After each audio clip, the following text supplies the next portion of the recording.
Olá, meu nome é Ana Flávia, sou uma escoteira do 27º Grupo Escoteiro Amazonas e vou realizar uma apresentação sobre egiptologia, a fim de conseguir uma especialidade. Primeiramente, o que é egiptologia? A egiptologia é o estudo da antiga civilização egípcia. Seu estudo abrange tradicionalmente o período pré-histórico e avança até o advento da conquista árabe, no século VII d.C.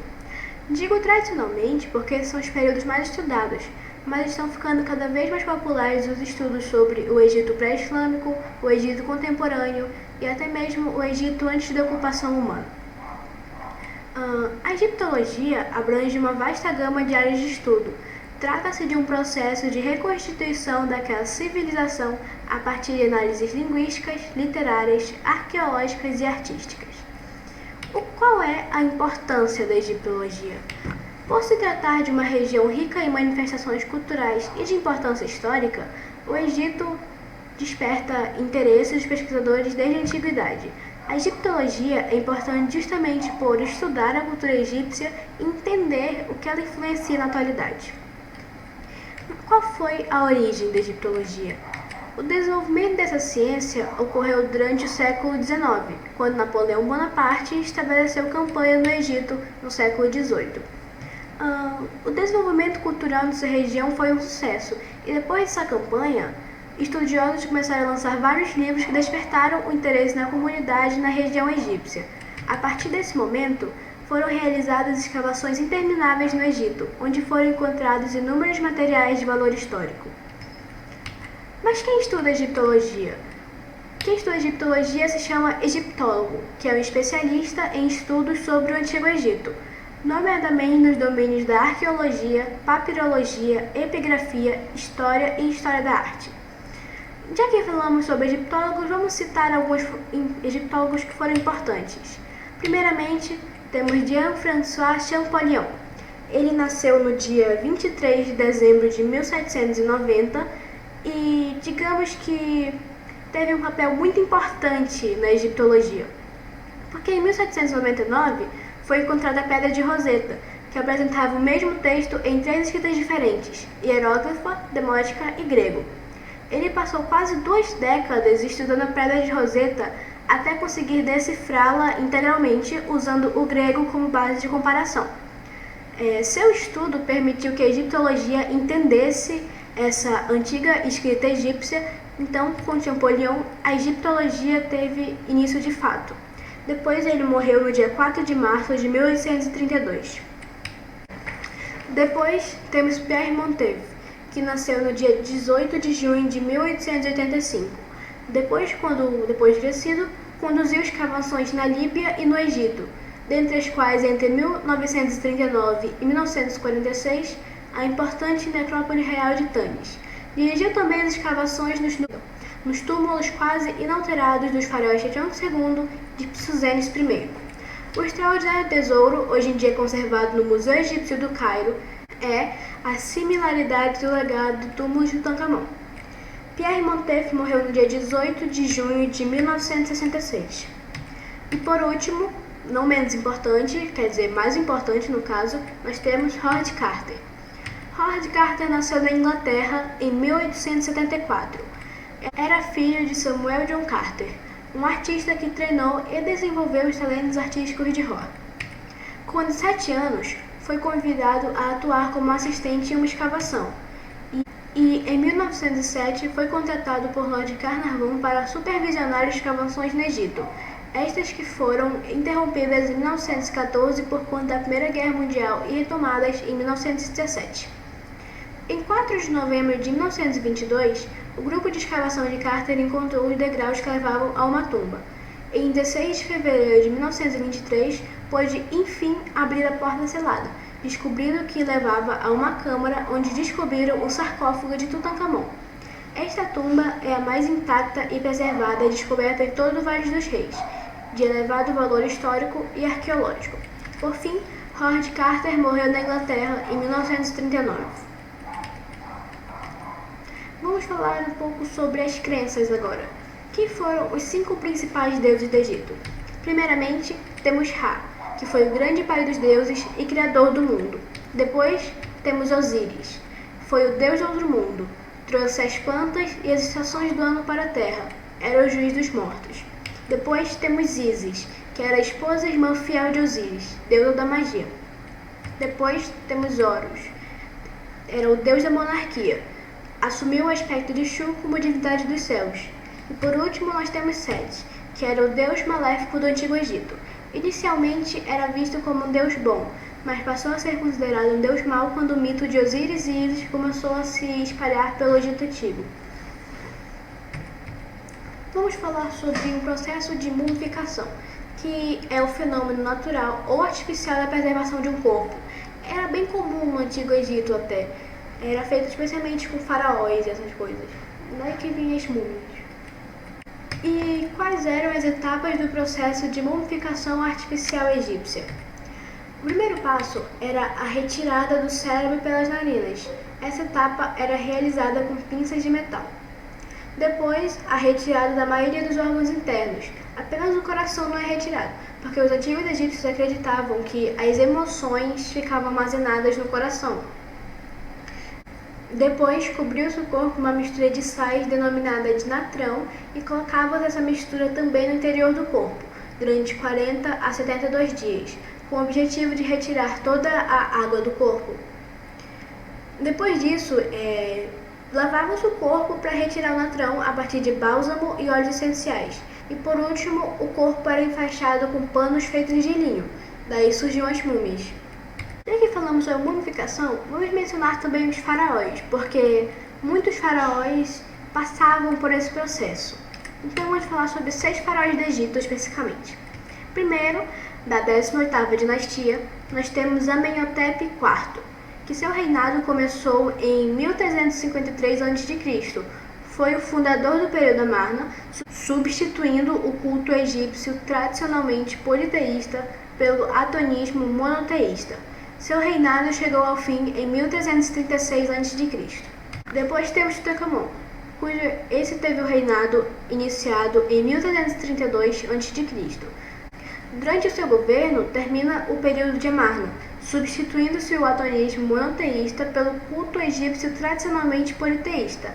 A capital voltou a ser Tebas, local onde o mesmo morreu em 1323 a.C. Vamos pular então para a 19ª dinastia. Aqui nós temos Sete I, esse que teve o reinado iniciado em 1290 a.C. Ele recuperou grande parte do território perdido no período de Amarna. Seu reinado acabou com sua morte em 1279 a.C. Depois temos Ramsés II, o Grande. Seu reinado começou em 1279 a.C. Organizou várias expedições ao Levante, reafirmando a supremacia egípcia na região do Canaã e continuando a expansão do Império Egípcio, que culminou na Batalha de Kadesh contra os hititas em 1275 a.C. e no consequente Tratado de Kadesh, que era um tratado de paz entre as duas potências. Seu reinado acabou em 1213 a.C. Então nós temos a 20ª dinastia, que vamos começar falando sobre Ramsés VI. Seu reinado teve início em 1145 a.C.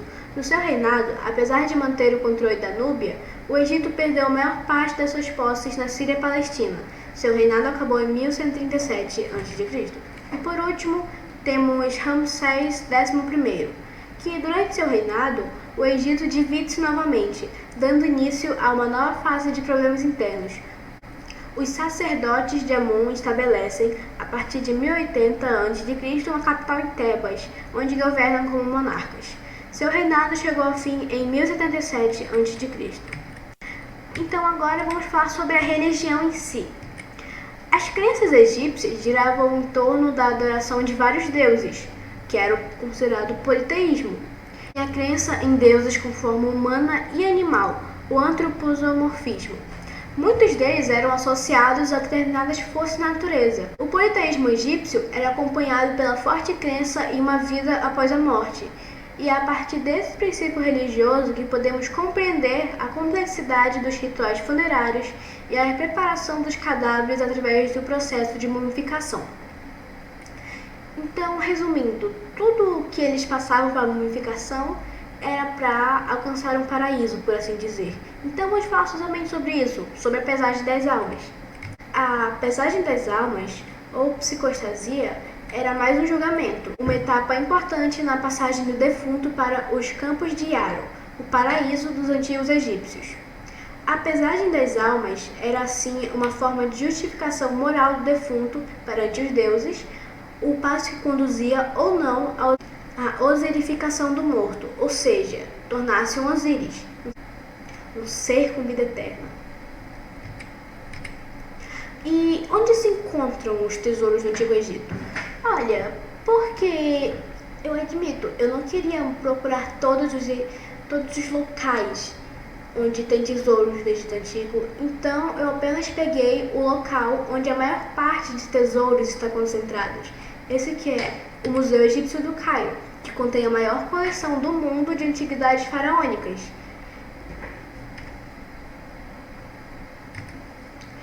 O Museu Egípcio compreende muitas seções dispostas em ordem cronológica, como a seção para abrigar os tesouros do Tutankhamon, a seção para abrigar moedas e papiro, a seção para abrigar sarcófagos e escleves.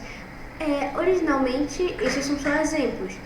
O museu em si tem cerca de 7 seções, mais uma sala que foi inaugurada para as múmias reais, que tem cerca de 11 reis e rainhas. Muitas peças desse museu, apesar de ter sido feitas há milênios, ainda estão intactas. Esse é um dos melhores museus para se conhecer o tesouro do Antigo Egito. É no Museu Egípcio do Cairo que está concentrada a maior coleção de antiguidades faraônicas do mundo, com mais de 120 mil peças. E os objetos encontrados vão desde sarcófagos e tumbas até relíquias das dinastias mais importantes da história do Egito. Vamos falar então sobre a Pedra de Roseta, que é um dos artefatos mais importantes que a egiptologia já teve acesso até hoje. A Pedra de Roseta foi encontrada em 1799, na cidade de Roseta, que atualmente é Rashid. Era uma grande laje de basalto negro de quase 1 tonelada, datada de 196 a.C. Possuía o mesmo texto em 3 línguas diferentes, o hieróglifo, a demótica, que era o egípcio popular da época, e grego. E foram necessárias quase 2 décadas para ser decifrado integralmente, e sua tradução permitiu que a ciência histórica compreendesse o antigo alfabeto egípcio. Mas o que dizia o texto? O texto era um decreto de 196 a.C., promulgado em nome do faraó Ptolomeu V na cidade de Mênfis. Ele foi elaborado por sacerdotes e declara que o faraó era um grande governante, seguidor dos deuses, e que a mensagem deveria ser compartilhada entre os súditos. Já que falamos sobre a Pedra de Roseta, vamos falar sobre o alfabeto egípcio. Os símbolos de escrita no Antigo Egito, também conhecido como a escrita hieróglifica, eram tão detalhados e trabalhados para a época que são estudados até os dias atuais. Assim como nos campos da arquitetura, engenharia e medicina, a forma de escrita e leitura no Antigo Egito era impressionante, principalmente considerando o período histórico. Os hieróglifos podem ser lidos como imagens, símbolos de figuras ou símbolos sonoros. Seu nome significa escultura sagrada e eles são divididos em 3 tipos: logogramas, que eram palavras representadas por um único símbolo, fonogramas, que representavam um som ou uma série de sons, e os determinativos, que representavam as desinências verbais de palavra, como transformar andar em andando, por exemplo. Os hieróglifos eram feitos apenas por artesãos com cinzel e martelo e normalmente eram feitos em monumentos, como templos, tumbas, talvez até alguns documentos. O povo em si usava uma forma de escrita mais simples, por assim dizer. Com o tempo, a escrita foi se popularizando e expressando individualidade.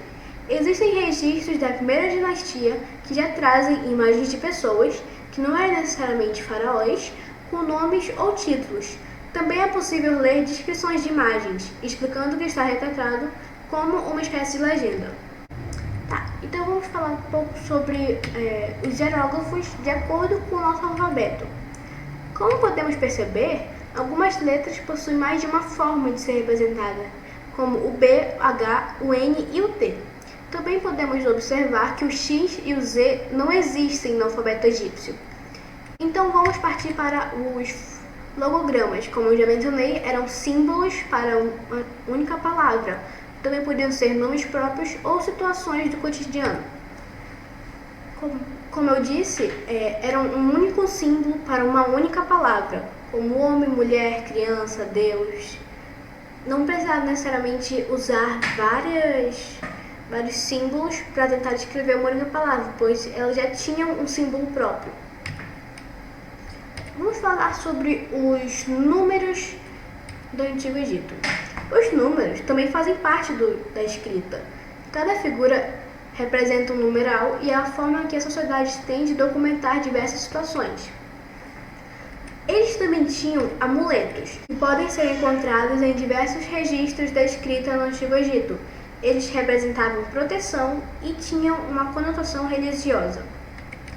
E, por último, vamos falar sobre a minha visita ao museu, que, devido à pandemia do Covid-19, vários museus do mundo disponibilizaram visitas virtuais. Devido a esse fato, eu tive que fazer uma visita virtual, não pude ir pessoalmente.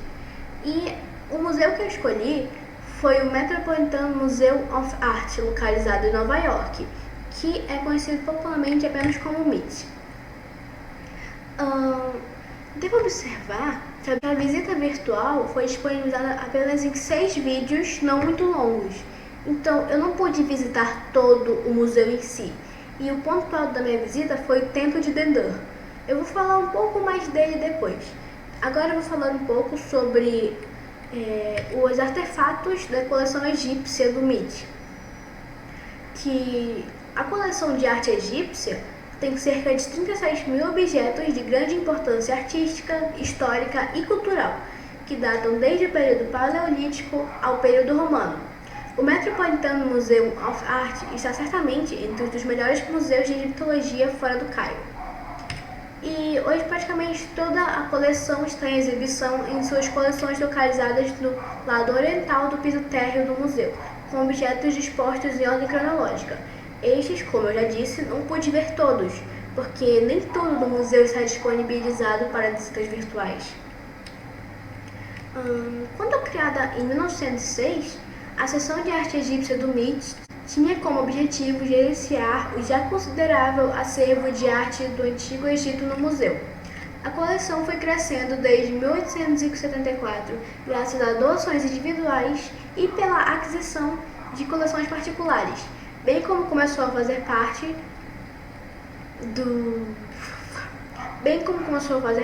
da Egypt Exploration Fund, uma organização britânica que, a partir de 1895 em diante, realizou uma série de escavações arqueológicas e doou uma parte das descobertas para o MIT. Nessas duas últimas imagens, nós podemos ver o Templo de Dendur. Isso não são imagens que eu retirei de algum lugar, são fotos que eu mesma tirei durante minha visita virtual. E o Templo de Dendur, que foi construído por volta do século XV a.C., quando o imperador romano Augusto governou o Egito, foi um presente de 1968 do Egito para os Estados Unidos em reconhecimento ao apoio dado por salvar esses monumentos ameaçados pelo Nilo. E aqui nós temos alguns artefatos da coleção egípcia do MIT, como por exemplo estátuas, estatuetas, jarros. O MIT preserva em seu museu principalmente coleções artísticas, porque obviamente é um museu de arte. E aqui nós temos vários exemplos de arte egípcia disponíveis para nós podermos visitar, ver essas coisas. E aqui temos algumas imagens, por exemplo. A visita virtual está disponível no site oficial do museu, que é o metmuseum.org. E como eu já disse antes, estão disponíveis em 6 vídeos não muito longos, mas também não muito curtos. Entre eles, o ponto alto da minha visita, que foi o Templo de Dendur. Além do templo, podemos visitar também através dos vídeos o Grande Salão, The Cloister Smith, The Meet Brower, o Tribunal Charles Engineard e a Galeria de Armas e Armaduras. E chegamos ao final da nossa apresentação.